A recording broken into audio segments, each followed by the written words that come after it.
Dinanath Mangeshkar hospital उभारण्यासाठी जागा देऊन चूक केली अशी खंत खिलारी कुटुंबाने व्यक्त केली। या हॉस्पिटलसाठी खिलारी कुटुंबाने 6 एकर जागा दिली होती।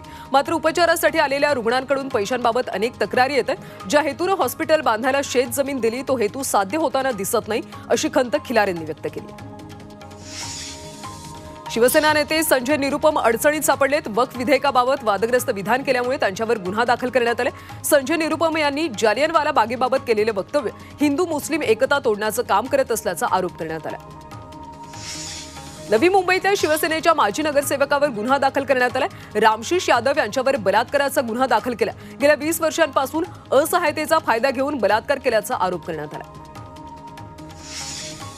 आंतरराष्ट्रीय बाजारामध्ये कच्च्या तेलाच्या किमती कमी झाल्या, त्यामुळे भारतात सिलेंडर आणि पेट्रोल डिझेलच्या किमती कमी व्हायला हव्या होत्या असं संजय राऊत म्हणाले। पेट्रोल आणि डिझेलच्या किमती वाढवून केंद्र सरकारकडून वसुली केली जात असल्याचा आरोप राऊतांनी केला। शरद पवारांच्या राष्ट्रवादीचे नेते हर्षवर्धन पाटलांनी चंद्रशेखर बावनकुळेंची भेट घेतली। दोन्ही नेत्यांच्या भेटीने राजकीय वर्तुळात सध्या चर्चा रंगल्या, तर महसूल विभागातल्या एका सुनावणी निमित्तानं भेट घेतल्याचं हर्षवर्धन पाटलांनी म्हटलंय। सर्व जाती धर्माचे लोक संघाच्या शाखेत सहभागी होऊ शकतात, केवळ औरंगजेबाच्या वंशजांना इथं प्रवेश नाही असं वक्तव्य सरसंघचालक मोहन भागवत यांनी केले। हिंदुत्वाचा प्रचार करणाऱ्या संघामध्ये मुस्लिम व्यक्ती सहभागी होऊ शकते का असा प्रश्न विचारल्यानंतर भागवतांनी हे उत्तर दिले। माजी खासदार रामदास तडस यांना रामाच्या दर्शनासाठी गर्भगृहात प्रवेश नाकारणाऱ्या ट्रस्टींनी आता माफी मागितली। वर्धा इथल्या देवळी श्रीराम मंदिरात तडस यांना प्रवेश नाकारला होता। सोवळं जानवं परिधान केलं नसल्यामुळे तडस यांना प्रवेश नाकारण्यात आला होता। राज ठाकरे हे हिंदू विरोधी आहेत असा आरोप उत्तर भारतीय विकास सेनेचे अध्यक्ष सुनील शुक्ला यांनी केला। तसंच मनसेची मान्यता रद्द करून राज ठाकरेंवर कारवाई करण्याची मागणी त्यांनी केली। केंद्रीय गृहमंत्री अमित शहा 12 एप्रिलला रायगडवर येणार आहेत। किल्ले रायगडावर 12 एप्रिलला शिवपुण्यतिथी तसंच शिवसमाधी जीर्णोद्धार शताब्दी अभिवादन कार्यक्रम होणार आहे। या कार्यक्रमामध्ये केंद्रीय गृहमंत्री अमित शहा प्रमुख पाहुणे म्हणून उपस्थित राहणार आहेत। अमित शहांच्या रायगड दौऱ्यानंतर पालकमंत्री पदाचा पेच सुटण्याची शक्यता आहे। आदित्य तटकरे, भरत गोगावले यांच्यापैकी कोण पालकमंत्री होणार याकडे लक्ष लागलं। माजी क्रिकेटपटू केदार जाधव भाजपमध्ये प्रवेश करणार आहेत। मुंबईमध्ये दुपारी 3 वाजता पक्षप्रवेशाचा सोहळा पार पडणार आहे। मुख्यमंत्री फडणवीस आणि बावनकुळेंच्या उपस्थितीत पक्षप्रवेश होणार आहे। मुंबई आणि नवी मुंबईतल्या म्हाडा आणि सिडकोची अनेक घरं विकली गेली नाहीत, त्यामुळे ही घरं डबेवाल्या कामगारांना वितरित करावी अशी मागणी मुंबई डबेवाल्या असोसिएशनच्या अध्यक्षांनी राज्य सरकारकडे केली। डबेवाल्या कामगारांकडे आर्थिक क्षमता नसल्यानं ते मुंबईत हक्काचं घर घेऊ शकत नाही।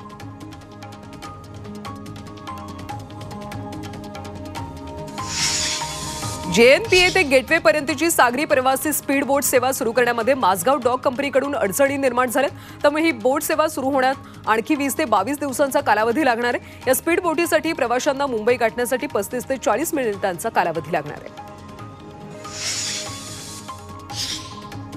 मुंबईकरांना स्वस्तामध्ये प्रवास उपलब्ध करून देणाऱ्या बेस्ट उपक्रमाला राज्य सरकारच्या दुर्लक्षामुळे उतरती कळा लागली। बेस्टच्या ताफ्यामध्ये स्वमालकीच्या बसगाड्या कमी होतात। दर महिन्याला मोठ्या प्रमाणात बस भंगारात निघतात। डिसेंबर अखेरीस बेस्टकडे केवळ 247 स्वमालकीच्या बस उरणार आहेत। मुंबई विद्यापीठातल्या प्राध्यापक आणि विद्यार्थ्यांनी संशोधनाच्या क्षेत्रात नवा ठसा उमटवला। प्राध्यापक आणि विद्यार्थ्यांनी हेमोग्लोबिनची पातळी मोजण्यासाठी पोर्टेबल डिव्हाइस तयार केले।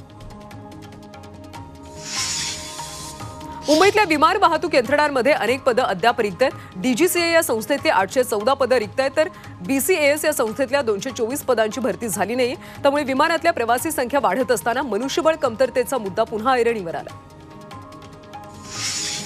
हिंगोलीमध्ये जवळपास 14,000 कॅन्सर संशयित महिला असल्याची धक्कादायक माहिती समोर आली। जिल्हाधिकारी अभिनव गोयल यांच्या संकल्पनेतून हाती घेण्यात आलेल्या संजीवनी अभियानामध्ये तब्बल 13,956 महिला कर्करोग संशयित असल्याचं दिसून आलं। पश्चिम रेल्वेच्या मुंबई सेंट्रल विभागाने महसूल कमाईचा विक्रम नोंदवलाय। 2024-25 या आर्थिक वर्षामध्ये पश्चिम रेल्वेने तब्बल 4,485 कोटी रुपयांचा व्यावसायिक महसूल मिळवला। AC लोकलच्या फेऱ्यांमुळे महसुलात मोठी वाढ झाली। मध्यान्ह भोजन घोटाळ्याची हायकोर्टाने आता दखल घेतली आहे। मध्यान्ह भोजन घोटाळ्याप्रकरणी गुन्हा दाखल असून लवकरच आरोपपत्र दाखल केले जाणार आहे। प्रवाशांच्या सेवेसाठी असं ब्रीद असलेलं एसटी महामंडळ प्रवाशांच्या तक्रारींकडे मात्र दुर्लक्ष करते। एसटी महामंडळाकडे गेल्या वर्षभरात सुमारे 14,180 तक्रारी प्राप्त झाल्या। त्यातले केवळ 500 तक्रारी सोडवण्यामध्ये यश आले। त्यामुळे एसटी महामंडळ प्रवाशांच्या समस्यांना केराची टोपली दाखवत असल्याचं चित्र पाहायला मिळतं।